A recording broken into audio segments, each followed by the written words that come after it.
ESG는 기업의 드레스 코드다.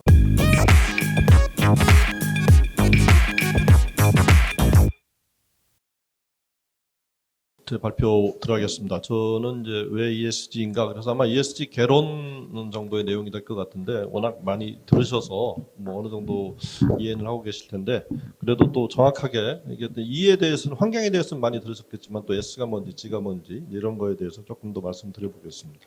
일단 인트로 들어가면서 몇 장 우리 지금 실제 ESG가 어느 정도 스며들고 있는지를 좀 사례들 좀 보여드리고 이렇게 들어가려고 하는데요. 최근이죠. 그 3월 말에 상공회의날 기념식에서 문재인 대통령이 이제 올해를 ESG의 원년으로 이렇게 재계랑 같이 좀 선언하는 자리가 있었고요. 그래서 뭐 대통령직속으로 탄소중립위원회, 또 대통령이 ESG를 이제 강조하는 날이었기 때문에 하나 또 중요한 분기점이 됐다고 생각해서 말씀드리고요. 그럼 지금 재계는 어떻게, 가장 지금 직접적으로는 영향을 받고 빠르게 움직이고 있는 게 이제 재계인데요. 재계는 여기 보시다시피 이제 10대 그룹, 정경련 자료입니다만 10대 그룹이 쭉 보면은 이제 ESG 위원회 또는 지속 가능 경영 위원회 이런 식으로 해서 쭉 조직들을 지금 가동하기 시작했습니다. 그래서 ESG와 지속 가능은 거의 비슷한 의미로 좀 쓰이고 있고, 이런 이제 재계가 좀 발빠르게 움직이고 있고, 또 예를 들어서 에너지 동맹 해가지고 에너지 연대, 이렇게 여러 기업들이 이제 탄소 중립을 실현하기 위한 이런 노력들을 시작했습니다. 그다음에 이제 해외의 사례인데요. 최근에 크게 보도는 좀 안 됐습니다만은 의미 있는 것이어 소개를 드리는데, 프랑스에서 이제 열차로 편도로 2시간 반 이내 정도 거리는 비행기를 국내선을 중단하자, 그리고 이제 열차로 대체하자, 이런 게 하원에서 통과가 됐고 이제 곧 상원에서 통과가 될 것 같습니다. 왜냐하면 그 1인당 탄소 배출량 기준으로 봤을 때 비행기가 열차보다 77배나 많다고 합니다. 탄소 배출이. 그래서 이게 지금 이제 프랑스도 그렇고, 그 전에 보면은 이제 오스트리아에서 빈에서 짤츠부르크 노선이 폐지가 됐어요. 열차를 증편하고 탄소 배출을 줄이기 위한 노력들인데, 흥미로운 점은 사실 이렇게 비행기 국내선이 이제 중단되게 되면 제일 불편한 게 소비자들일 텐데, 시민단체의 경우는 오히려 편도 4시간까지 해서 좀 줄이자. 지금 2시간 반으로 법안 통과가 됐는데 4시간 정도 거리도 줄여도 되지 않겠냐. 그래서 지금 유럽에서는 국내선 운항을 중단하는 지금 일들이 생기고 있습니다. 우리나라에서 이런 합의가 이루어질 수 있을까에 대해서 한번 관심을 가지고 지켜볼 사안이 아닌가 해서 소개를 드렸습니다. 이제 본격적으로 ESG 얘기를 좀 하겠습니다. 저도 요즘 ESG 얘기를 하도 많이 하고 다니다 보니까 MSG가 ESG로 보일 정도가 됐는데, MSG도 안 좋은 거잖아요. ESG는 좋은 거니까. 여러분 이제 ESG 하면 여기 나오듯이 이제 그 얘기가 시작된 건 꽤 오래됐어요. 근데 본격적으로 이제 얘기가 시작된 거는 이제 2006년 4월에, 지금 저 사진이 이제 뉴욕 증권거래소인데, 그 당시 이제 유엔 사무총장 코피 아난이 이제 주도를 해서 많은 투자기관들을 모아가지고 책임 투자 원칙이라는 그 원칙을 만들거든요. 6개 조항에. 근데 이제 여기 보면은 이제 영어로 돼 있는데 그 밑에 이제 그 3가지가 이제 중요한 내용이거든요. 하여간 그 ESG 투자 결정과 분석을 할 때 ESG를 중시하게 통합해서 하겠다. 특히 그 투자하고 있는 기업들이 공시하는 거를 추진하겠다. 그리고 이제 ESG 앞으로 중시해 나가겠다, 이런 건데, 이제 이걸 시발점으로 해서 사실 얘기가 시작된 거는 2006년입니다. 여러분, 기후변화라든가 이런 그 탄소 중립 이슈에서 가장 중요한 해가 언제냐면은 2006년이 이제 ESG가 시작됐고 2015년에 파리 기후 협약이 발의가 되죠. 그래서 그 두 해가 상당히 중요한 해인데요. 그럼 구체적으로 ESG가 뭔가, 이거에 대해서 이제 다음 페이지에서 말씀드려 보겠습니다. 여기서 한 가지 말씀드리고 싶은 건 책하고 좀 다를 겁니다. 제가 좀 보완을 했는데요. 말씀드리고 싶은 거는 이 ESG가 뭔가에 대한 기준이 지금 현재 전 세계적으로 숫자는 조금 엇갈리는데 제가 최근에 본 그 기획재정부 자료로는 이런 기준들이 거의 400개 가까이 된다고 해요. 그러니까 사실은 ESG의 정의를 놓고도 사실 지금 약간 혼란이 있고 너무 광범위하지 않느냐 이런 얘기들이 있는데 그렇게 기준들이 많지만 사실 또 공통되는 분모들이 있거든요. 그래서 그걸 중심으로 해서 말씀을 드리겠습니다. 지금 이제 화면에 띄운 거는 이제 국제통화기금 IMF 자료인데요. 이게 화면이 적다 보니까 제 눈에 잘 보이지가 않네. 제가 좀 보기보다는 나이가 좀 돼서요. 그래서 저는 자료를 보고 좀 말씀을 드리겠습니다. 근데 이제 환경 부분은 워낙 잘 아실 거예요. 탄소 중립이라든가 기후 변화, 그다음에 뭐 수질 오염, 폐기물, 유해 물질, 뭐 이런 재생에너지 이런 건데 요즘 여러분들 얘기 많이 나오잖아요. 탄소 중립. 뭐 우리나라도 2050년까지 탄소 중립을 하기로 했고 또 기업들이 알리백이라는 보도가 많이 알리백은 자기 기업들이 필요한 에너지를 전부 재생에너지로 쓰겠다. 언제까지 쓰겠다. 이런 캠페인에 대해서 근데 그런 것들이 다 이 환경과 관련돼 있는데 탄소 중립은 그거죠. 탄소를 아예 없애겠다는 게 아니라 배출량과 그 포집을 하든 어떤 형식으로든 해서 그 흡수하는 양을 동일하게 해서 네트, 순 배출량을 제로로 만들겠다. 이거지 않습니까? 그래서 그런 것들이 다 지금 이와 관련된 것들이고, 그래서 환경 부분은 워낙 명확한데, 이제 그러면은 사회가 뭐냐, 사회가 뭐냐. 근데 저는 이렇게 정의를 합니다. 요즘 뭐 이해관계자 자본주의로 제가 책도 썼지만은, 그동안 이제 기업들이 주주익만을 극대화하는 경영을 해왔는데, 최근에 이제 이해관계자 자본주의라는 게 뒤에서 말씀드리겠습니다. 이해관계자가 누구냐?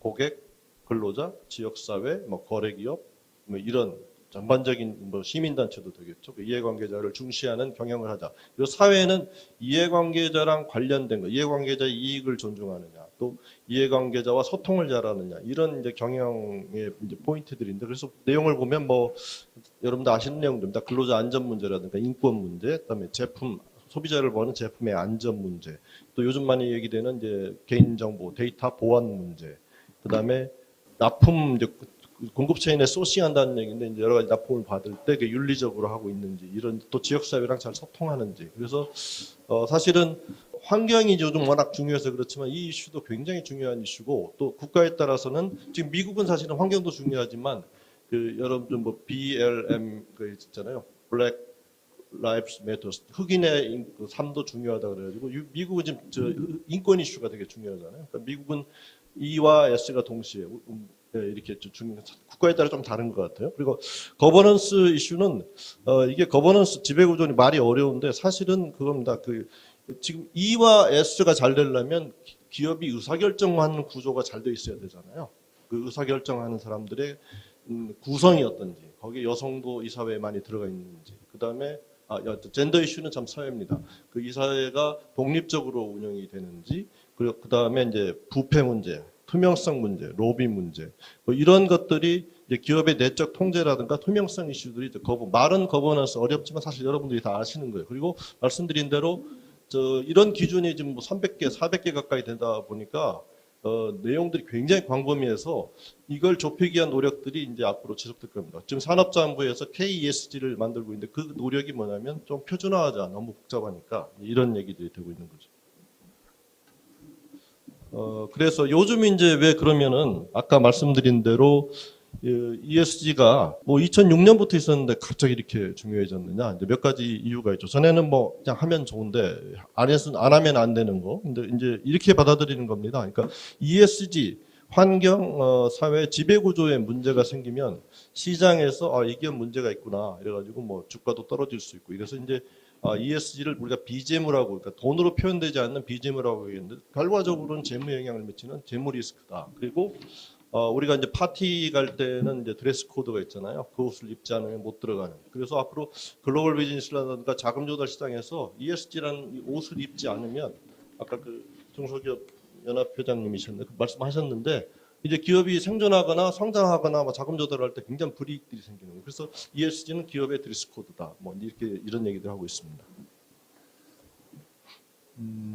그래서 이제 어떤 일들이 있었기 때문에 그러느냐. 여러분 잘 아시다시피 우리가 팬데믹을 겪으면서 이제 환경의 중요성을 이제 알게 됐잖아요. 그래서 환경 되게 중요한데 기후변화가 이제 2015년에 이제 파리 기후 협약 했잖아요. 내용이 이제 산업화 이전이라는 게 보통 1850년부터 1900년을 얘기합니다. 그때 대비해서 기온이 1.5도까지 올라가는 걸 좀 억제해 보자. 그랬는데 지금 상황이 좀 심각해요. 이대로 가면 금생이 말에 어떤 일들이 생길지, 어떤 재앙이 생길지 많이 걱정되잖아요. 그래서 이게 기후변화 부분이 굉장히 급해졌고요. 두 번째로는 앞에서 말씀드린 대로 2019년 하반기에 중요한 일이 생깁니다. 주주자본주의, 주주익만을 늘리는 주주자본주의 그만하자. 이제 이해관계자를 중시하는 자본주의 하자. 근데 이게 뭐 미국의 진보단체나 또는 뭐 시민단체가 주장한 게 아니라 우리나라의 정경련에 해당되는 미국의 재계단체가 비즈니스 라운드 테이블이라고 있습니다.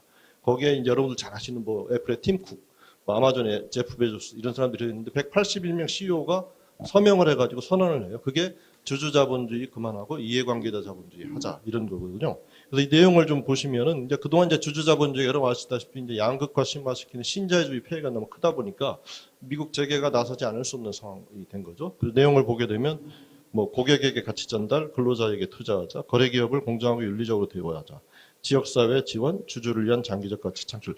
여기서 유념하실 보실 것은 그동안은 주주가 1등이었어요. 근데 지금 1등이 고객이죠.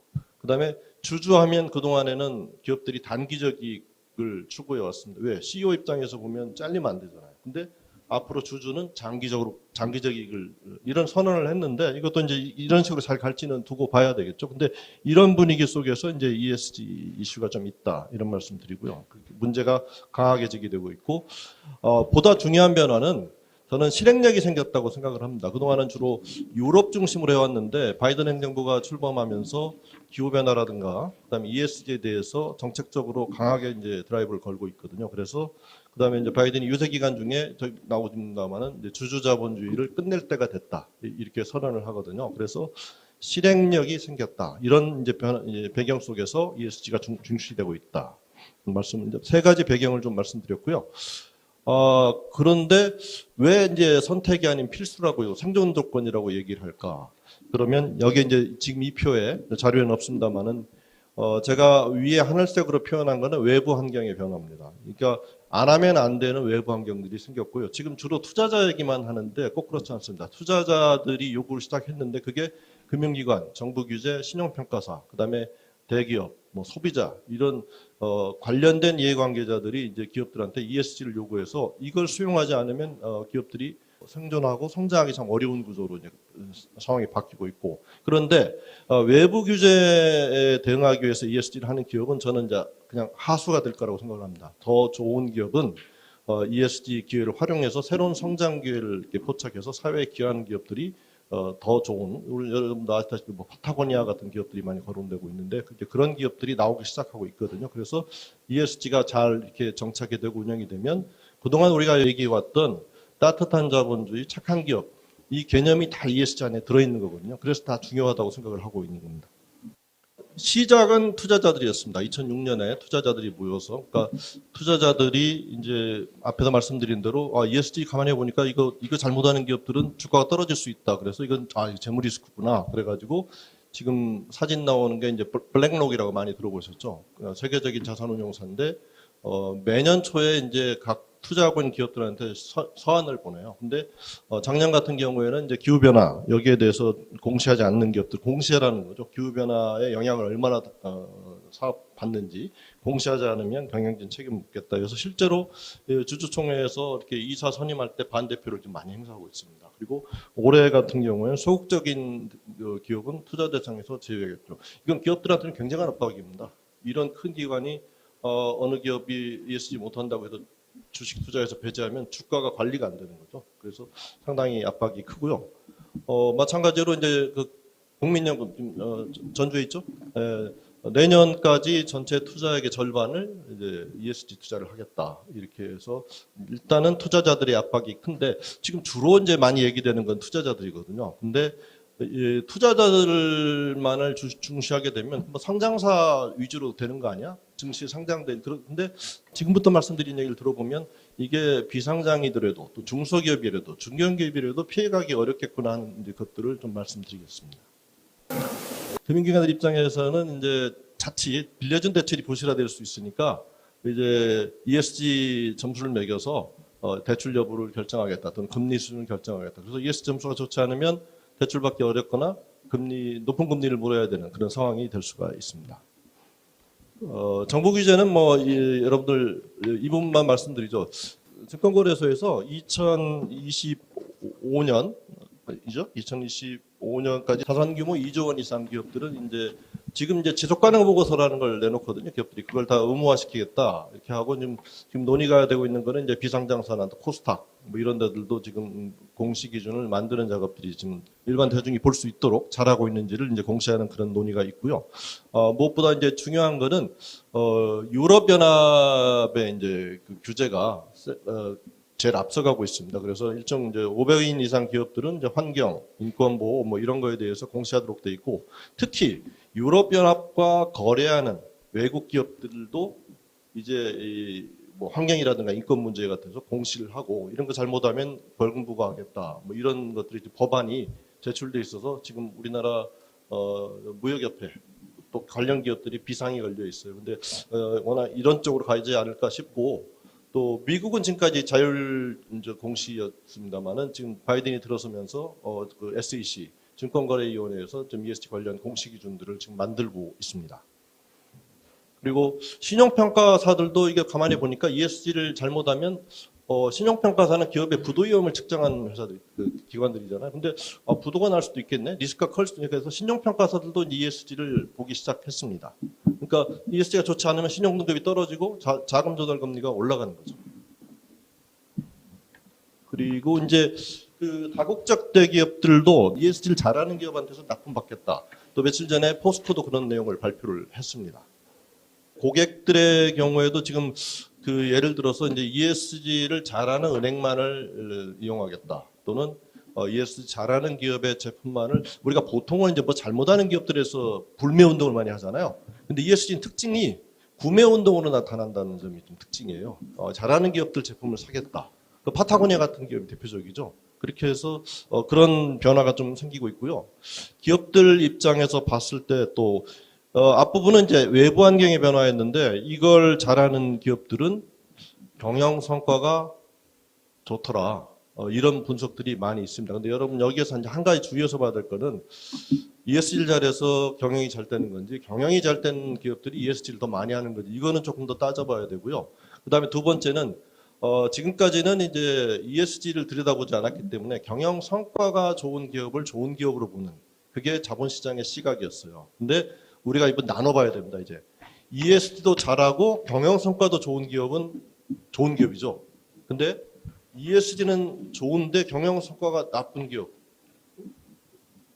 이거에 대해서 완전히 배제하고 봐야 될까? 이거는 조금 생각해 볼 이슈 같아요. 이거 같이 생각해 봐야 됩니다. ESG 잘하는데 경영성 많은 이익을 내지 않는데 적정 규모 이익을 내는 기업을 나쁜 기업으로 볼 건가? 그럼 예를 들어서 경영 성과는 좋은데 ESG를 잘 못해요. 그럼 이 기업하고 비교해 보면 앞에 게 낫잖아요. 그러니까 경영 성과는 좋은데 ESG가 잘못되는 기업은 저는 지속 가능하지 않다고 보거든요. 근데 지금까지 시장은 경영 성과 좋은 데만 초점을 맞췄기 때문에 우리가 이제 소비자 입장에서 봤을 때 경영 성과는 좀 그저 그런데 ESG는 굉장히 잘하는. 이 기업을 어떻게 우리가 봐야 될지 그거에 대해서 고민거리가 있다고 생각을 합니다. 오늘 이제 전주시에 내려왔기 때문에 기업 얘기만 넘어가면 그럴 것 같아서 공공 부분 얘기 짧게 좀 빠르게 말씀드리고 앞도 뒤에서 말씀드릴 거기 때문에 우리가 이제 옆에 지금 지속 가능도 하고 계시잖아요. 뭐 이거 SDG는 많이 아실 것 같아서 지속 가능 이제 개발 목표죠. 이제 이런 거에 의해서 유엔에서 만든 거에 대해서 쭉 움직이고 있는데 우리도 지금 지속 가능이라는 게 사실은 이제 미래의 성장 잠재력을 훼손시키지 않으면서 그 정도 범위 안에서 무리한 성장을 하지 말자는 거거든요. 그런 정부의 목표도 있고 또 관련 법도 있고 이렇습니다. 그래서 최근에 이제 공공기관들도 ESG 공시 항목을 확대하자 해서 여러 항목들이 이제 확대가 돼서 이건 보도가 좀 된 내용들이고요.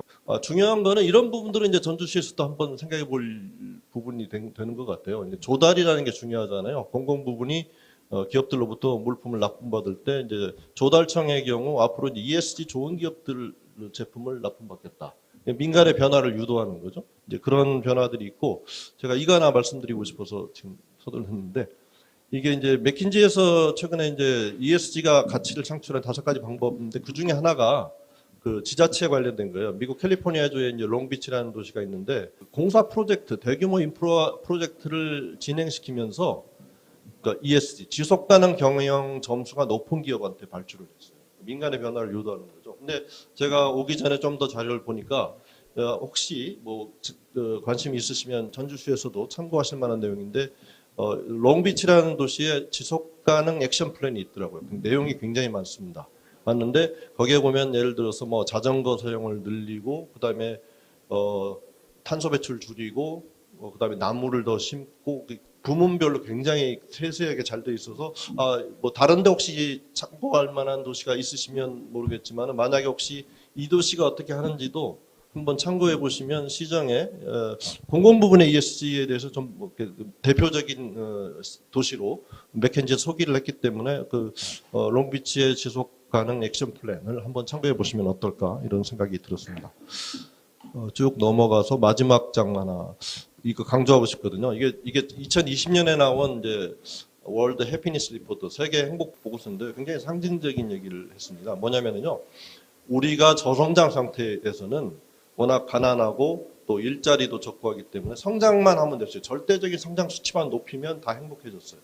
근데 여러분 아시다시피 솔직히 얘기해서 뭐 어떤 기업이 직원들한테 성과급을 엄청나게 뿌렸다 그러는데 뭐 느낌이 있습니까? 나랑 다 무관한 일들이 이제 벌어지고 있잖아요. 낙수 효과라는 게 없어졌습니다. 기업의 성장이 골고루 공유되는 게 없어졌잖아요. 그래서 지금은 어떤 얘기를 하고 있냐면 이 행복 보고서에서 어느 정도 성장이 되면 불평등을 해소하고 환경을 보존하고 하는 이런 지속 가능 성장을 하지, 그러니까 절대치의 성장 수준이 중요한 게 아니라 지속 가능한 ESG가 반영되는 성장을 하지 않으면 행복해지지 않는다는 거죠. 그러니까 저희 나라가 지금 이 상황에 와 있는 것 같습니다. 그런 면에서 ESG를 뭐 기업의 가치를 높이기 위한 어떤 그런 개념에서만 바라볼 게 아니라 공공행정 부분에서는 예를 들어서 뭐 실제 행정의 주체가 또는 산하기관 또는 민간의 변화를 이렇게 유도하면서 결국은 지역사회의 지속가능한 발전을 유도해서 주민 행복도를 제고하는 것도 공공의 ESG의 목표가 될 수 있지 않을까 해서 마무리 말씀으로 드리겠습니다. 경청해 주셔서 감사합니다. 네, 교수님께 시간을 많이 드렸어야 되는데 시간이 짧아서 너무 막 급하게 몰아서 막 하시느라고 너무 고생 많으셨습니다. ESG란 무엇인지에 대해서 조금 이해할 수 있는 시간이었던 것 같아요. 저희 같은 시민사회 입장에서 보면 그동안 이제 우리가 이야기했던 SDG를 기업의 용어로 새롭게 만들어낸 것이 ESG이지 않나 이런 생각도 또 한편으로 들기도 합니다. 네, 저희가 이제 이 포럼에 앞서서 오늘 이렇게 전문가 세 분이 오시니까 궁금증들을 좀 사전 질문을 받았어요. 그 중에서 한 2분 정도만 교수님께 질문을 드려보겠습니다. 첫 번째 질문은 김다빈님께서 전주시에 사시는 김다빈님께서 하신 질문인데요. ESG에서 거버넌스는 가장 난해한 개념인데 민관협력은 거버넌스를 어떤 식으로 이해하고 추진 평가해야 할까요? 라고 질문을 주셨어요. 교수님 발표하신 내용 속에도 내용이 있었기 때문에 좀 짧게 답변해 주시면 감사하겠습니다. 네. 예, 사실은 환경과 사회 부분은 이제 민관 협력이 좀 가능한 영역들이 많을 것 같은데 사실 거버넌스 앞에서 말씀드린 대로 이제 어떻게 보면 기업의 의사결정 구조를 투명하게 가져가고 또 부패를 없애고 뭐 이런 내용이어서 사실은 이제 중앙정부 차원에서 이제 기업들의 이사회를 이제 그렇게 운영될 수 있도록 제도를 만들고 하는 것들이 좀 오히려 더 많을 것 같고요. 오히려 제가 생각하기에는 거버넌스 부분은 뭐 민간은 그렇게 가고요. 또 공공 부분의 그런 거버넌스는 뭐 여러분 이미 다 하고 계시겠지만은 이제 민간과 별도로 뭐 클린 행정이라든가 이런 어떤 민간과 좀 다른 부분의 공공성이 강한 거버넌스를 이렇게 좀 확대 발전시켜 나가는 그렇게 생각해야 되지 않을까 이런 생각을 해봤습니다. 거버넌스는 민간과 접점이 생기는 게 E나 S에 비해서 상대적으로 조금 그렇지 않나 이런 생각입니다. 네, 그런 것 같습니다. 네. 그리고 질문을 한 분 더 주셨는데요. 전주시의 황종현님께서 주셨어요. 근데 이제 교수님 발표 내용 중에 상당히 많은 부분들이 포함되어 있기는 했는데, 사회 문제와 환경 문제를 함께 해결하기 위해서 기업의 적극적인 참여와 관심, 공공 문제 해결을 위한 민간의 협력 모델 등으로 발전시켜 나가야 할 것으로 보여집니다. 주요 기업의 ESG 경영 방향과 사회적인 문제 해결을 위한 참여 의지는 어느 정도 수준인지 알고 싶습니다.라고 질문해 주셨어요. 예, 그 앞부분에서 이제 말씀 많이 드려서 뭐 경영의 방향은 이제 그렇게 되어 있는데요. 문제 해결 의지는 이게 일단 우리 중소기업연합 회장님도 말씀하셨습니다만은 특히 환경 부분은 지금 뭐 국제적인 규제가 강해지고 있기 때문에 상당히 강하죠. 그렇게 하지 않으면 수출하기 어렵고 또 자금 조달 금리가 올라갈 것이고 또 뭐 예를 들어서 근로자의 안전 문제라든가 여러 가지 안전 이슈라든가 또 S 이슈가 생기면 또 그게 문제가 되니까 의지는 저는 강하다고 생각을 하는데 민관 협력에서 보게 되면은 이제 제가 볼 때는 이제 환경 이슈 같은 경우는 굉장히 국제적으로 이쪽 올 것 같고 이제 S 이슈 안전과 제품의 안전 소비자 보호 이런 이슈들은 이제 국내 이슈 이렇게 되는데 제가 오늘 오면서 이런 생각을 해봤어요. 그래서 전주 같은 경우에 보게 되면 이미 하고 계신지 모르겠어요. 제가 몰라서 그러는데 뭐 예를 들어서 요즘 그런 얘기 많이 하거든요. 그 관광에 있어서 그린 투어리즘 또는 또 지속 가능 관광, 예를 들어서 뭐 정말 쓰레기도 줄이고 전력도 뭐 태양광으로 하는 지속 가능한 서스테이너블 투어리즘이라는 얘기가 좀 많이 들고 있기 때문에 뭐 그런 부분에서 서로가 이렇게 협업할 수 있는 영역들이 좀 생길 수 있지 않을까 이런 생각들을 좀 해봤습니다. 네, 감사합니다.